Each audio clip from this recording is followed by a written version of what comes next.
Welcome, university students. If you're gearing up for your Translation 2 final exam, well, you are in exactly the right place. Think of this explainer as your ultimate, structured study guide. We're going to take the core concepts, the definitions, and the strategies straight from your required material and really break them down.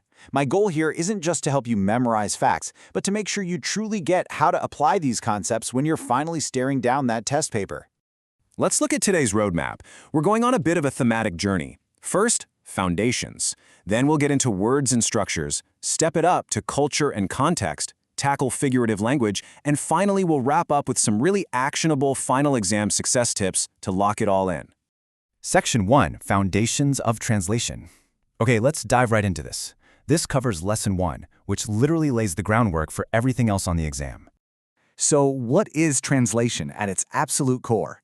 Basically, it's transferring spoken or written source language, or SL, into an equivalent target language, the TL.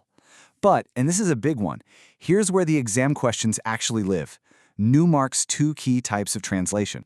You've got semantic translation on one side, which really chases structural accuracy. It's trying to get as close to the exact contextual meaning as the target language structures will possibly allow. Contrast that with communicative translation. This one, it prioritizes the impact on the audience. It wants to produce an effect on your target reader that's as close as possible to the original effect. Simply put, one focuses strictly on the form, and the other really focuses on the feeling. Now, how does this actually work in practice? It's basically a two-step dance. Step 1 is analysis. You have got to decode the source language form to figure out its true underlying meaning. Seriously, you cannot skip this step. Only after you've thoroughly analyzed it do you move on to step 2, which is production. That's where you encode that meaning by choosing the right target language form. So always remember, decode, then encode. Moving right along to Section 2, Mastering Words and Structures. This brings us into Lessons 3 and 4 of your syllabus. And honestly, things start getting a bit tricky here when we look at how English and Arabic physically build their words. Now, what's really interesting about this is how fundamentally different English and Arabic compound words are. Like, in English, we have endocentric compounds, where the first word modifies the main word. Think nightgown. It's literally a type of gown, right? But then we have exocentric compounds, which are entirely metaphorical. A pickpocket isn't a type of pocket at all. It's a person. When we jump over to Arabic, compounds usually take the form of an atafa, which is a genitive construction. For example, to say dentist, Arabic uses tabib asnan, literally doctor of teeth. The takeaway for you as a translator, you can't just blindly match words. You've got to recognize that underlying structure to find the true functional equivalent. And you know, that exact same structural warning applies heavily to phrasal verbs. In English, sure, phrasal verbs can be literal, like get up, meaning to literally stand up, but they can also be dangerously metaphorical.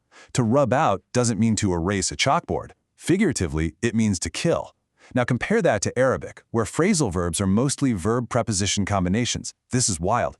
In Arabic, changing just a single preposition entirely flips the verb's meaning. For instance, raghaba fi means to desire, but swap that preposition to raghaba an, and suddenly it means to detest. Just one tiny word completely changes love into hate.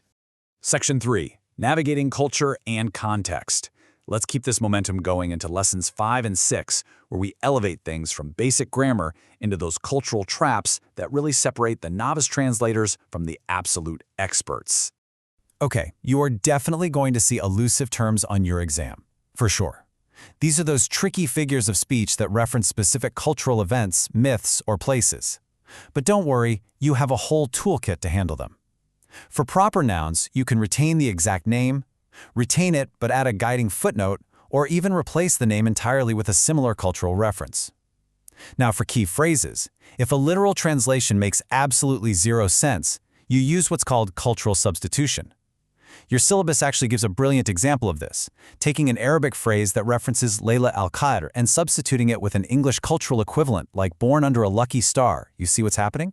You're translating the cultural impact, not the literal word-for-word text. Which perfectly illustrates our next concept, binomials or lexical couplets.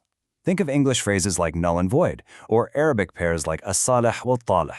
These are fixed, totally irreversible pairs of near synonyms. You literally cannot translate them backward. It just sounds completely wrong. To maintain that natural flow, a translator has to find a matching pair in the target language, or sometimes you just paraphrase it. Actually, sometimes you might even omit the redundant synonym completely, like each and every in English often just boils down to a simple kull, meaning all in Arabic. Section 4. Translating figurative language. We have officially reached the peak of the masterclass, covering lessons 8 and 9. This is all about collocations and similes, and let me tell you, a literal word-for-word approach here will absolutely cost you points.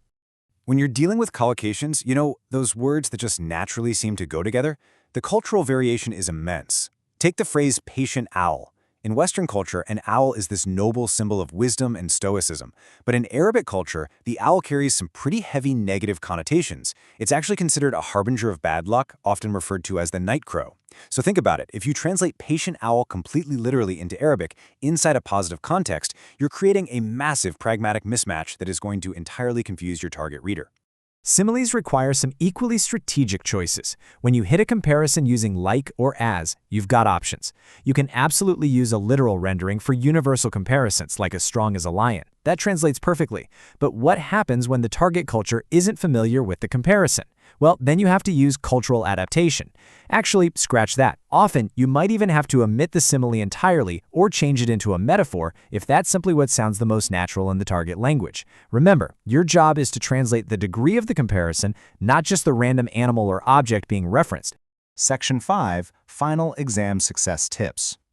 So the absolutely crucial point here is, how do we take all this amazing linguistic theory and actually turn it into an A on your final exam? Let's break down the direct advice straight from your course materials. Your professors have explicitly signaled what they want to see from you. They're going to test your understanding of these structural differences. Tip number 1. You absolutely must have specific memorized examples of English compounds translated into Arabic Adafa constructions ready to write down. Have them locked and loaded. Tip number 2, master those tricky verb preposition shifts. If you can show on paper that you know the difference between raghaba fi and raghaba an, it instantly proves to the grader that you understand how Arabic syntax actively changes semantics. Get these examples firmly locked in your memory. Now, to keep acing all your courses this semester, I highly encourage you to subscribe here on the Robo for Education YouTube channel for weekly deep dives. We really want to help you succeed, so also make sure to follow our site, blog, accounts, and more. We are constantly putting out structured, high-yield explainer material just like this to help ambitious students like you absolutely conquer your syllabus. So, we've covered the theories, the structural shifts, the cultural pitfalls, and all those figurative language traps. You now have the full masterclass blueprint. So, I'm going to leave you with this. When you finally sit down, flip over that test paper and see your very first translation prompt, which strategy are you going to deploy first? Take a breath, analyze carefully, produce confidently, and go ace that exam.